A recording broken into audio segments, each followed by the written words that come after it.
On February 14, 2000, a 9-year-old girl named Asha Degree got out of bed in the middle of the night, packed a book bag she had hidden for days, and walked out into a thunderstorm alone. She has not been seen since.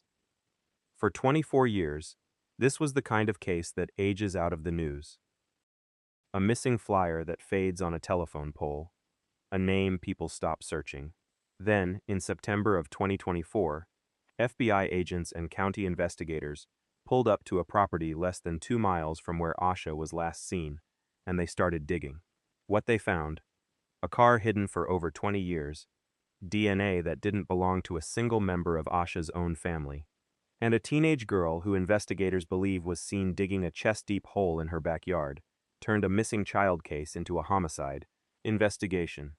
And by 2025, search warrants would name the family investigators believe knows exactly what happened to Asha Degree that night. No one has been arrested, no one has been charged, and the family named in those warrants says they had nothing to do with it. So tonight, we're going to walk through exactly what happened to Asha, from the storm to the book bag buried 30 miles from her home, to the DNA evidence that broke this case open a generation later. Because somebody in Shelby, North Carolina knows what happened to this little girl. And 26 years later, investigators say they finally know where to look. Before we get into what happened to Asha, you need to understand who she was, because nothing about the night she disappeared makes sense. Asha Jaquilla Degree was born August 5, 1990, in Shelby, North Carolina, a small town on the western edge of the Charlotte metro area. Her parents, Harold and Aquilla Degree, had gotten married on Valentine's Day 2 years earlier. Asha had an older brother, O'Brien, born about a year before her. The family lived in a quiet subdivision on Oakcrest Drive, in a mostly rural stretch of Cleveland County. Harold worked as a dock loader at a glass manufacturing plant. Aquilla built pianos for a living. Both parents worked regular jobs, which meant Asha and her brother were what's known as latchkey kids. They let themselves into the house after school and were expected to get their homework done before their parents got home. Here's what matters. The Degrees were not a family with red flags. They didn't have a computer in the house, specifically because Aquilla worried about predators reaching kids online. This was the early 2000s, when that fear was just becoming mainstream. Asha's life revolved around 3 things: family, church, and school.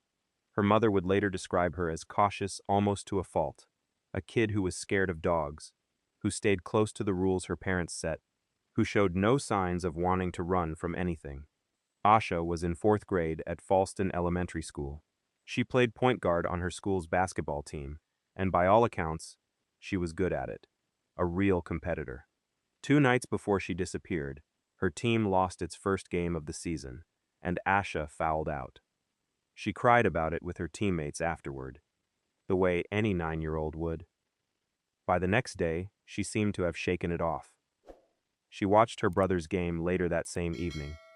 This is not the profile investigators usually associate with a runaway.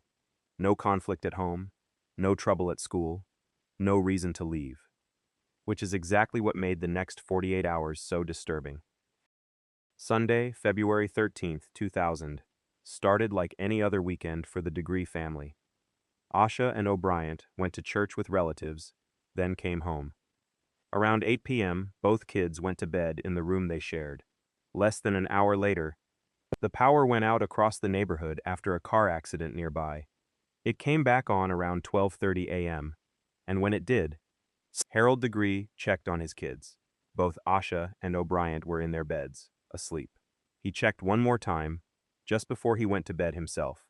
Around 2:30 a.m., both children were still there. Sometime after that, O'Brien, who was 10 years old, sleeping in the same room, woke up just enough to hear his sister's bed squeak.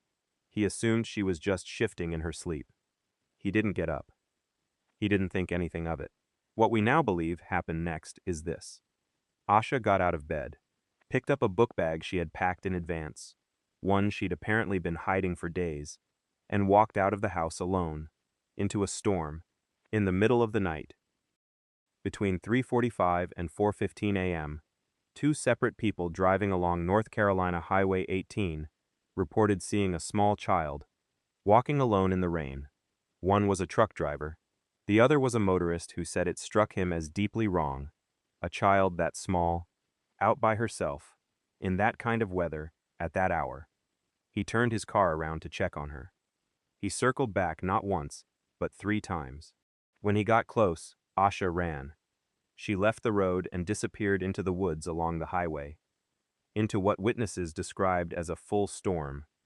Wind, heavy rain, the kind of night you wouldn't choose to be outside in, even as an adult. Neither driver called police that night. They didn't know yet that anything was wrong. It wasn't until they saw the news the next day that they came forward. Back at the house, Jaquilla Degree woke up at 5:45 a.m. to get the kids ready for school. She had to draw them a bath, because the power outage the night before had kept them from bathing. When she opened the bedroom door to wake them up, O'Brien was right where he should have been. Asha was gone. Jaquilla searched the house. She checked the family cars. She told Harold she couldn't find their daughter. His first thought was that Asha had wandered across the street to his mother's house. A normal, reasonable guess. But when Jaquilla called over there, her sister-in-law said Asha hadn't come by. That's the moment. By Aquila's own account years later, that panic set in. She heard a car start up next door. She put her shoes on and ran outside calling Asha's name. Within minutes, the whole street was awake. By 6:40 a.m., less than an hour after Jaquilla realized Asha was missing, the first police officers were already on scene. What followed was one of the largest search efforts Cleveland County had ever seen. Police dogs were brought in immediately, and they couldn't pick up Asha's scent at all, which investigators found strange from the very beginning. Friends, neighbors, and extended family canceled their plans for the day to join the search. The pastor of the Degrees church showed up at the house, along with other local clergy, just to be present with the family. By the end of that first day, searchers had found exactly one item: a mitten. Jaquilla said immediately it wasn't Asha's. No winter clothing was missing from the house, which told investigators Asha hadn't planned to be out in the cold for long, or hadn't planned to come back at all. The next day, February 15th, searchers found more. Candy wrappers in a shed near a business along the highway, close to where Asha had been seen running into the woods. Alongside them were a pencil, a green marker, and a yellow hair bow that her parents confirmed was hers. There was also a wallet-sized photo of a girl the Degrees didn't recognize, a photo that, a year later, reporters would learn belonged to one of Asha's actual friends, though investigators never fully explained how it ended up there. That was it. That was the entire physical trail. No more evidence turned up during that initial search. A few days later, Jaquilla made a discovery in Asha's room that changed how investigators understood the whole case. A pair of Asha's favorite jeans, blue with a red stripe, was missing, along with several other personal items. Asha hadn't just wandered outside in her pajamas. She had packed. She had planned this departure, deliberately, over the course of several days. After a week, and roughly 9,000 man-hours invested across a 2 to 3 mile radius, the active search was called off. 300 leads had come in: sightings, tips about abandoned buildings, tips about old wells, and not one of them panned out. The sheriff at the time, Dan Crawford, told reporters they had never gotten that first solid lead to chase.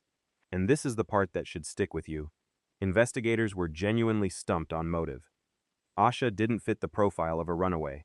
Experts pointed out that most kids who run away are at least 12. Asha was 9. There was no dysfunction at home, no academic trouble, nothing she appeared to be running from, and yet the evidence said she had planned to leave. So investigators were left holding 2 explanations that didn't fully satisfy either one.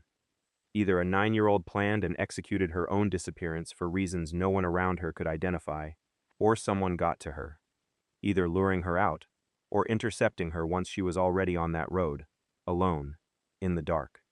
The case went national fast. The Degree family appeared on the Montel Williams show within a month. America's Most Wanted and the Oprah Winfrey Show both covered it.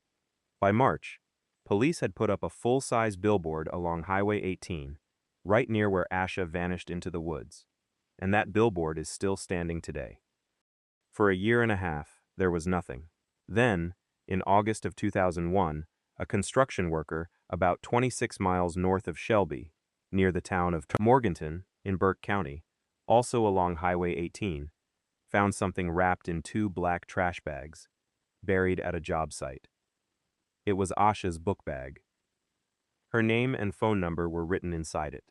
The FBI took it straight to their lab in Quantico for forensic analysis. For years, investigators kept the contents of that bag almost entirely confidential, which, if you've watched any case like this before, you know is usually a sign that something inside it doesn't fit the obvious explanation. It wasn't until February of 2020, the 20th anniversary of Asha's disappearance, that the FBI finally confirmed 2 of the items found inside. One was a children's book, McElligot's Pool by Dr. Seuss. The other was a t-shirt for the band New Kids on the Block. Here's the detail that should make your skin crawl.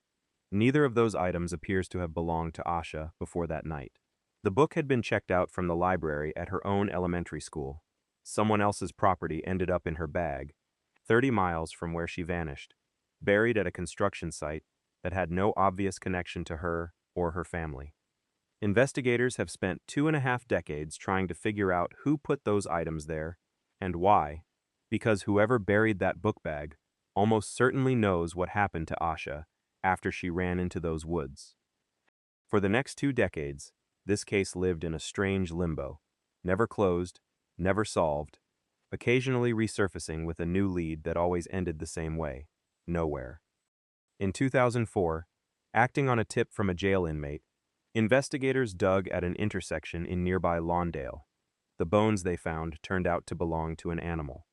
In 2005, 2 North Carolina companies put Asha's age-progressed photo on the side of dozens of work trucks and vans, hoping someone on the road would recognize her. In 2008, the Degree family established a scholarship in Asha's name for a local student and started an annual walk from their own front door to the billboard on Highway 18 to keep her case in the public eye.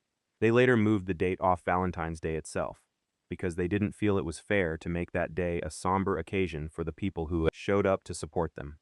In 2013, Jaquilla gave an interview to Jet magazine that's still one of the most quoted moments in this case.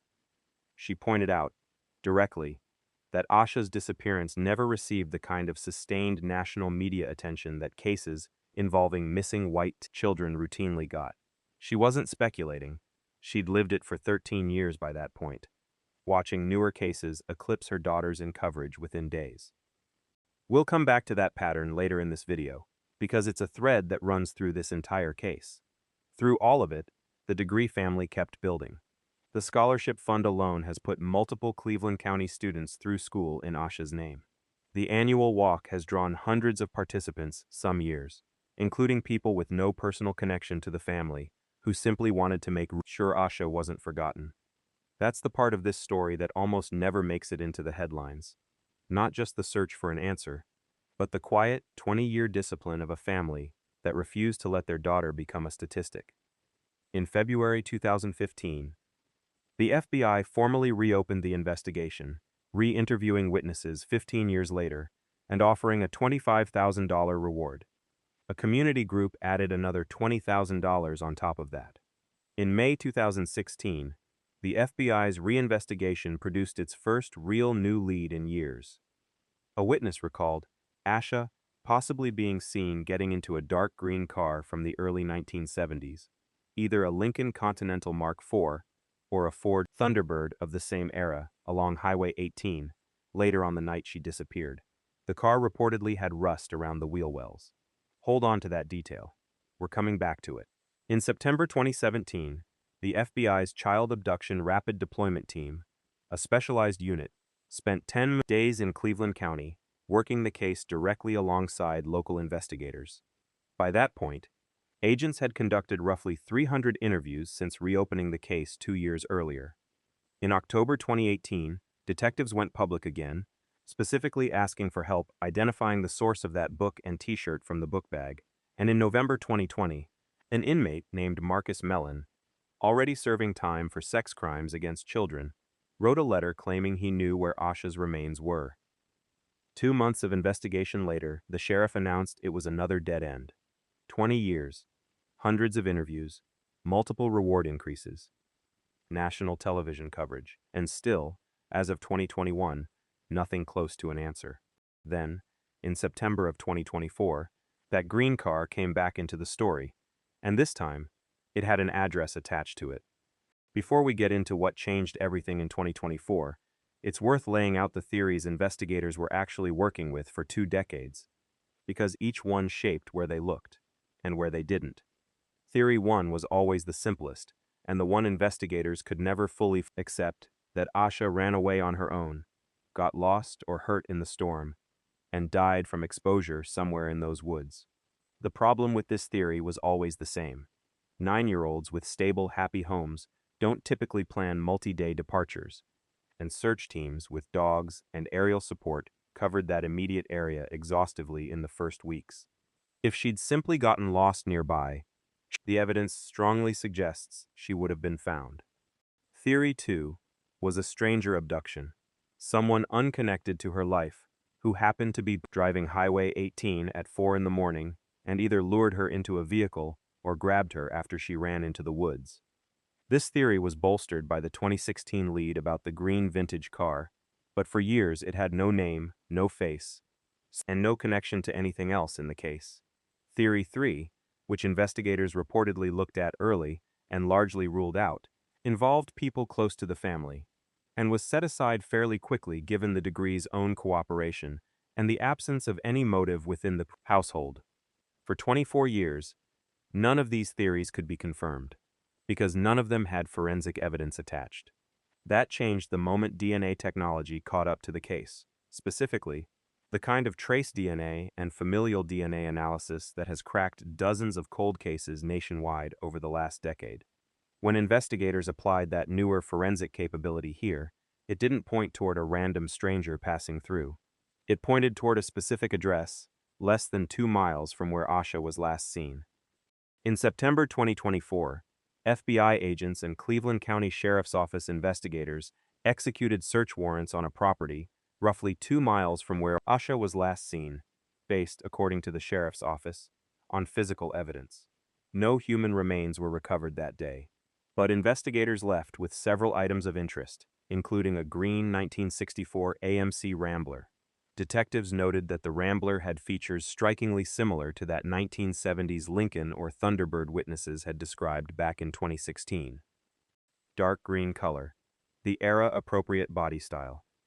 According to later search warrants, that Rambler had been given to one of the daughters at this property by her father, about a year before Asha disappeared.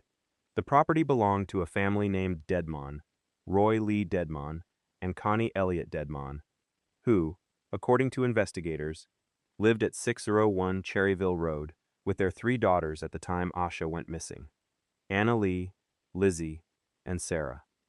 At the time, the girls were teenagers. Lizzie was 16, Sarah was 15, and Anna Lee was just 13. Here's where the case takes its darkest turn. The same search warrant that authorized this property search stated, for the first time publicly, that investigators believed Asha Degree was a victim of homicide, and that her body had been deliberately concealed. Why Highway 18 specifically, and why this family? According to warrants, the Dedmons owned and operated a rest home, Northbrook Rest Home, and the daughters reportedly transported patients between that facility and Broughton Hospital, using Highway 18 as the route, in that same green car, during the early 2000s. The home the family lived in at the time was also located along that same highway. The forensic evidence is what elevated this from a working theory to a formal homicide investigation centered on a specific family. According to search warrants, DNA found on items connected to Asha's case belonged to 2 sources: a man named Russell Bradley Underhill, who had lived at facilities the Dedmons owned and operated, and who died in 2004, and a hereditary family member of Roy and Connie Dedmon. Separately, a hair recovered from Degree's undershirt was matched, through DNA testing, to Annalee Dedmon, the daughter who was 13 years old at the time Asha disappeared. Investigators also obtained a warrant describing a witness account that one of the Dedmon daughters had been seen digging what was described as a chest-deep hole on the family's Shelby property, the kind of detail that, on its own, might mean nothing, but inside the context of a homicide investigation becomes very hard to ignore. By February 13th, 2025, the day before the 25th anniversary of Asha's disappearance, Roy and Connie Dedmon were formally labeled as suspects in newly executed search warrants. It's important to be precise here. No arrests have been made. No charges have been filed. And the Dedmon family has consistently and publicly denied any connection to Asha Degree's disappearance. But the evidence trail that led investigators to their door took 24 years to build. And once it didn't stop. On February 13, 2025, the Cleveland County Sheriff's Office executed 3 more search warrants, this time seizing cell phones belonging to Roy Dedmon and 2 of his daughters, Lizzie and Sarah. Investigators specifically wanted access to an iPhone belonging to one of the daughters, believing it could contain evidence relevant to a separate potential charge, felony obstruction of justice. 5 days later, those warrants were unsealed, and they contained 2 pieces of information that pushed this case further than it had gone in 2.5 decades. The first was a set of text messages between family members, exchanged the previous October, that investigators described as containing language, suggesting awareness of guilt, though it's worth noting, these were private texts being interpreted by investigators, not a formal confession. The second was an account from a man who walked into the Cleveland County Sheriff's Office just 5 days after those February 2025 warrants were executed.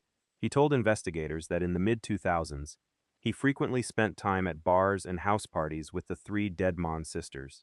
He said that on more than one occasion, he witnessed Lizzie Dedmon, visibly intoxicated, sobbing, and repeatedly stating that she had killed Asha Degree. According to the same account, Sarah Dedmon reacted with anger when this happened, telling her sister to stop talking. Behavior the witness said was completely out of character for Sarah, who he otherwise didn't see behave that way. Investigators also revealed that Lizzie Foster, Lizzie Dedmon's married name, had taken a polygraph test and was found to be deceptive when asked whether she had concealed information related to the case.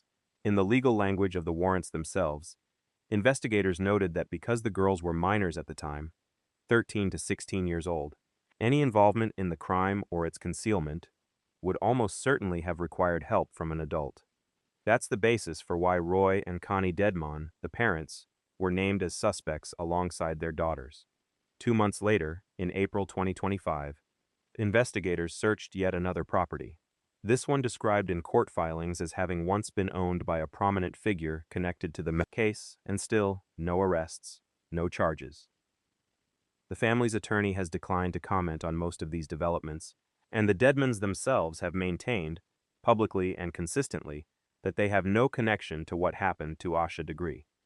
As of this video, it has been 26 years since Asha Degree disappeared into that storm. There is officially no connection established between the Degree family and the Dedmon family. They didn't know each other before this case, as far as investigators have been able to determine, which means, if the current theory holds, Asha Degree may have crossed paths, completely by chance, with the people responsible for her death, on a road she had no reason to be walking down alone in the first place. No body has ever been found. No one has been arrested. No one has been charged with any crime connected to Asha's disappearance or death. The reward for information leading to a conviction now stands at $100,000, funded jointly by the FBI, the State Bureau of Investigation, and private contributions collected over more than 2 decades. And Harold and Jaquilla Degree are still out there, every year, walking that same stretch of Highway 18 from their front door to the billboard that bears their daughter's face. In interviews over the years, Jaquilla has said she still expects Asha to walk through the front door one day. Some of Asha's family members say, to this day, they believe she could still be alive. Investigators don't share that theory. But after a quarter of a century of dead ends, hope is one of the only things this family has been allowed to keep. It's also worth sitting with something Jaquilla Degree has said publicly more than once over the years, that she believes her daughter's case never received the urgency or sustained media attention it deserved, specifically because Asha was a black child. Researchers have a term for the pattern she's describing: missing white woman syndrome, the well-documented tendency for missing persons cases involving white women and girls to dominate national news cycles, while cases involving black, indigenous, and other children of color receive a fraction of the coverage, despite often comparable or even more severe circumstances. Asha's case took national television appearances, a NASCAR sponsorship, 2 private reward funds, and a quarter of a century before it generated the kind of sustained investigative resources that solved it. That's not a coincidence worth glossing over. It's part of why cases like this one matter, and part of why channels like this one exist. Somewhere in Cleveland County, North Carolina, there are people who know exactly what happened to Asha Degree on the night of February 14, 2000. For 26 years, that knowledge has stayed buried, the same way that Bookbag was buried 30 miles from where she vanished. We're not going to pretend we have all the answers here. Nobody does yet. Not even the investigators who've spent 2.5 decades on this case.